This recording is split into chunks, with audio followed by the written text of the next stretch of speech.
High, math tutorial ক্লাসে সবাইকে স্বাগত। আজকের ক্লাস নবম শ্রেণীর পাঠ্যক্রম সম্পাদ্য। কি আছে সম্পাদ্য?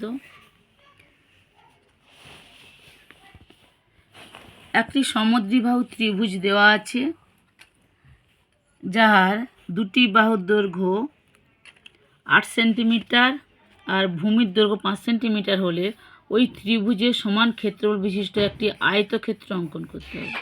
আগের ভিডিওতে আমরা সামান্তরিক অঙ্কনের পদ্ধতি শিখেছি, এখন আমরা আয়তক্ষেত্র আঁকা শিখব। তাহলে আমাদের কাজ কি হবে? ত্রিভুজটা প্রথমে অঙ্কন করা।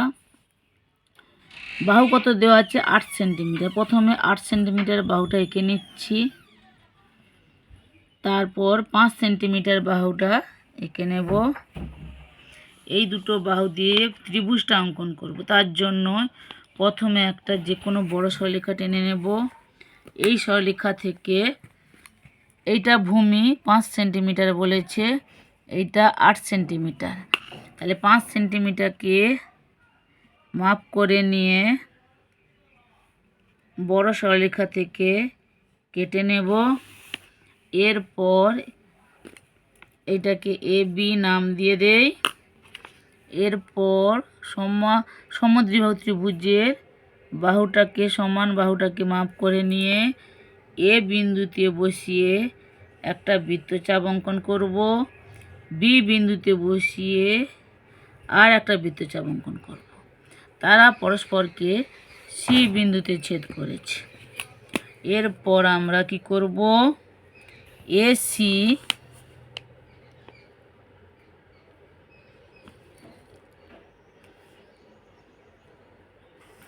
এসি বিন্দু এবং বিসি বিন্দুটাকে যোগ করে দেব। তাহলে কি হলো? এ বি সি একটা ত্রিভুজ হলো, যার এটা বাহু 8 সেন্টিমিটার, এটা 8 সেন্টিমিটার, এটা হলো 5 সেন্টিমিটার। এই ত্রিভুজের সমান ক্ষেত্রফল বিশিষ্ট একটি আয়তক্ষেত্র আঁকবো। তার জন্য আমরা কি করব? এ বি বাহুর সমান্তরাল বাহু সি বিন্দু দিয়ে আঁকবো। কী করে আঁকবো? না, এ বি বাহুটাকে মাপ করব, মাপ করে নিয়ে একটা বৃত্তচাপ অঙ্কন করব। যে কোনো দিকে আঁকতে পারো, যেদিকে আঁকবে তার বিপরীত বাহুর পরের মাপ নিতে হবে। এরপর আবার এ সি বাহুটা মাপ নেব, মাপ নিয়ে বি বিন্দুতে বসিয়ে আর একটা বৃত্তচাপ আঁকব। এরপরে কি করব? এই বৃত্তচাপ পরস্পরের ছেদবিন্দু এবং সি বিন্দু দুটো যোগ করে উভয় দিকে বাড়িয়ে দেব। ঠিক আছে, উভয় দিকে বাড়িয়ে দিলাম। এরপরে কি করব? না, এ বি বাহুটাকে সমান দুভাগে ভাগ করব, সমদ্বিখণ্ডিত করব। তার জন্য অর্ধেকের বেশি চাপ নিয়ে দুটো উপর নিচে বৃত্তচাপ আঁকবো। বি বিন্দুতে বসিয়েও একই বৃত্তচাপ অঙ্কন করব। টেনে এই দুটো বিন্দু উভয় দিকে বাড়িয়ে দেব, যোগ করে বাড়িয়ে দেব। উভয় দিকে বাড়িয়ে দিয়েছি। এরপরে কি করব? এটা কি বিন্দুতে ছেদ করেছে? পি বিন্দুতে ছেদ করেছে। এটা এক্স, এটা ওয়াই বিন্দু নাম দিয়েছি। এরপরে দেখো, এই যে আয়তক্ষেত্র আঁকতে গেলে কি করতে হয়? কোণের দরকার হয় কত? 90 ডিগ্রি। এইটা সমদ্বিখণ্ডিত করেছি, তাহলে এইটা হচ্ছে 90 ডিগ্রি আয়তক্ষেত্রে। তাহলে এই বাহুর মাপ নিয়ে যে চতুর্ভুজের বিপরীত বাহুদ্বয় পরস্পর সমান ও সমান্তরাল এবং প্রত্যেকটা কোণ 90 ডিগ্রি, তাকে আয়তক্ষেত্র বলে। তাহলে আমরা কি করব? বিডি বাহুর মাপ নিয়ে এই বিন্দুতে ছেদ করেছে আর বিন্দুতে ছেদ করেছে, এইখানে এই বিন্দুটা, এই সরলরেখা যেখানে ছেদ করেছে সেই বিন্দুতে বসিয়ে আমরা চাপ কেটে নেব। এরপর এই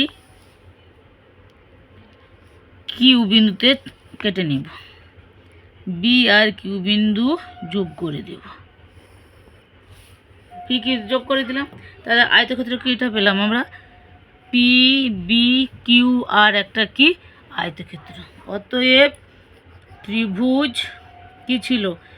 এ বি সি ত্রিভুজের ক্ষেত্রফল সমান আয়তক্ষেত্রকে না পি বি কিউ আর। আয়তক্ষেত্রে সমান। বলা এই ত্রিভুজের ক্ষেত্রফল সমান এই আয়তক্ষেত্রের ক্ষেত্রফলের সমান। বুঝতে পেরেছ? ঠিক আছে না?